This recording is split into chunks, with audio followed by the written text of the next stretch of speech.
In the interwar period, Hungary's rearmament suffered serious delays due to the Treaty of Trianon and the Great Depression.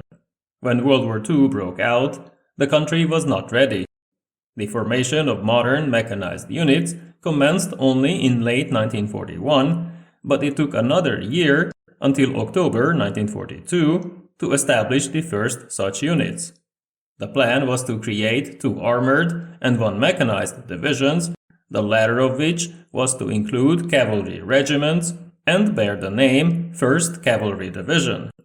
It would become the country's elite formation, fighting well, but without any significant impact on the global conflict. Its fate was ultimately decided elsewhere, as I will describe in this video. When Hungary joined Operation Barbarossa in 1941, its best available unit was Rapid Corps, with 2 motorized and 2 cavalry brigades. Just like its neighbors, the kingdom could not equip modern divisions, so these units were a mixture of motorized, cavalry, bicycle, and some armored elements. Along with the motorized brigades, 1st Cavalry also participated in the campaign, in which it performed well, but proved to be very vulnerable to enemy fire. Questions arose about the future viability of cavalry units, but while the General Staff planned to create a fully motorized division, Regent Horthy insisted that a country with such rich traditions should keep a cavalry division with modern elements. For this reason, 1st Cavalry Division was set up in October 1942 to act as mobile reserve, to be used only within Hungary. It now included 3 cavalry regiments, each with 2 battalions. These elements slowly received new 81mm mortars and 75mm anti-tank guns, while each company was equipped with more machine guns and heavy rifles to further increase firepower. They were joined by a bicycle battalion that had motorized 105mm field howitzers and some anti-aircraft guns, a reconnaissance battalion with 26 armored cars, and an armored battalion with 92 tanks. The latter was to have 3 medium and 1 heavy companies to be equipped with newly produced Turan tanks. Its supply units were to be motorized, but this could only be done by transferring trucks from 2nd Armored Division. By early 1944, 1st Cavalry was ready. Just weeks after the German occupation, in late April, it was mobilized but kept in reserve. In May, German pressure mounted, followed by 2 weeks of arguing and another meeting in Klesheim between Prime Minister Stolyai, Chief of Staff Vörös, Hitler and Keitel.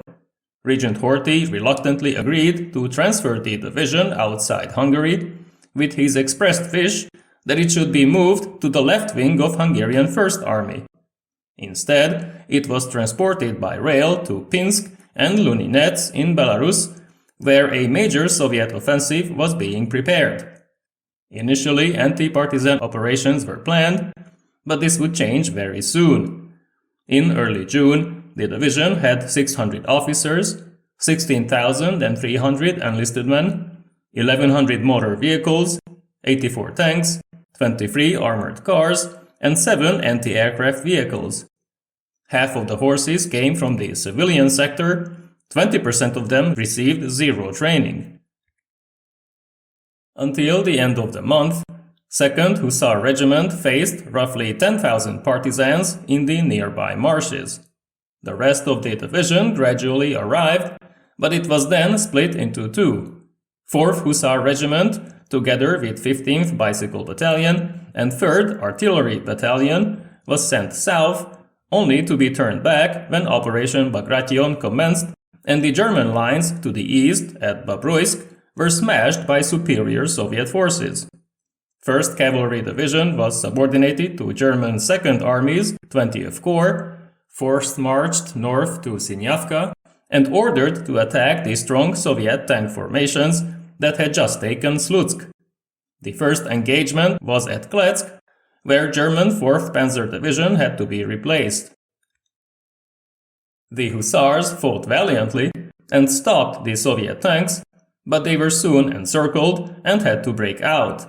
Supported by the Turan 75 tanks of 4th Heavy Tank Company and the Combat Engineer Company, they succeeded and spent most of July with a gradual retreat towards Brest-Litovsk and the Vistula near Warsaw.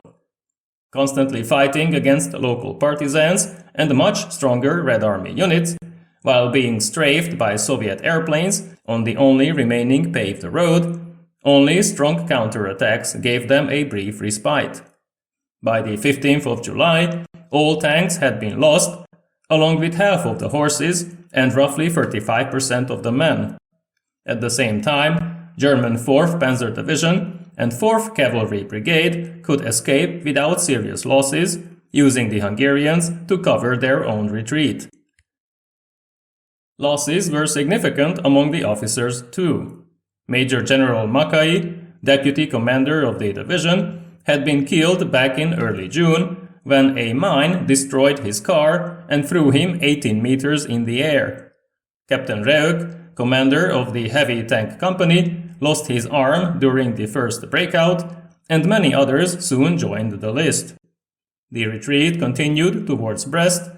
At Pruzhany, the bicycle battalion counterattacked and stopped another Soviet breakthrough with grenades and bayonets.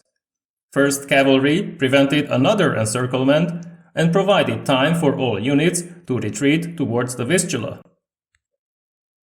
Its commander, Major General Vattai, took over Hungarian 2nd Corps around Warsaw, where his units helped Polish resistance with ammunition, supplies, and safe passage.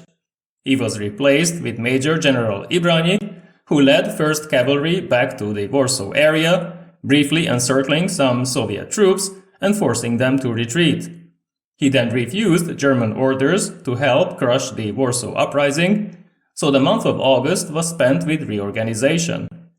2 cavalry battalions were motorized, new mortars and anti-tank guns arrived, along with a few German tank hunters.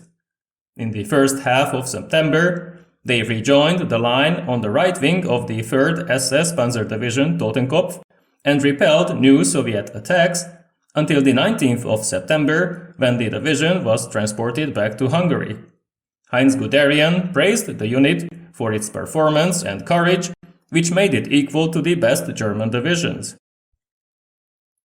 In early October, the now renamed 1st Hussar Division detrained in Kecskemét to march to the bridgehead at Szentes. After knocking out several Soviet tanks, they were soon forced to retreat, but they continued to harass the enemy and even captured a dozen anti-tank guns. 3rd Hussar Regiment captured a train that carried their own private belongings along with supplies. Horthy's proclamation about quitting the war was soon followed by the General Staff's clarification, and the unit continued to fight, slowing down Red Army units that were trying to capture Budapest.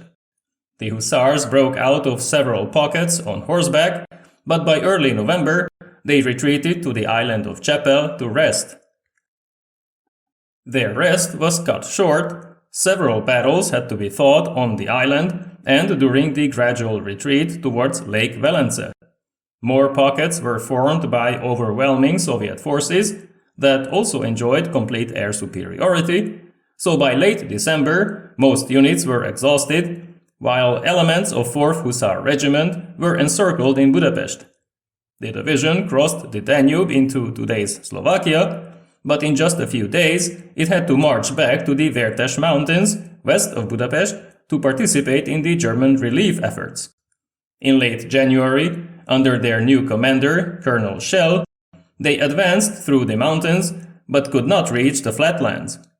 1 battalion was encircled, only 70 returned, among them Lieutenant Marjai, who crawled for 5 days, losing both feet and both hands to frostbite.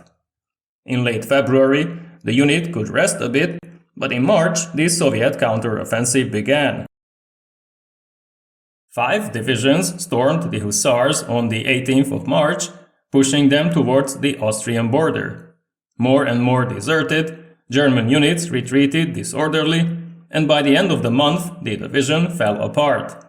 Its remnants crossed the border, but in Austria, organizing any serious defense was impossible. The retreat continued to St. Pölten, while the Germans became increasingly hostile, disarming and sometimes even shooting Hungarian soldiers. In mid-April, a single company managed to keep its weapons, but their horses were used to transport the remaining German paratroopers. They became workers until the end of the war, when they surrendered to an American unit. They remained in POW camps until mid-September, when most of them were transported back to Hungary.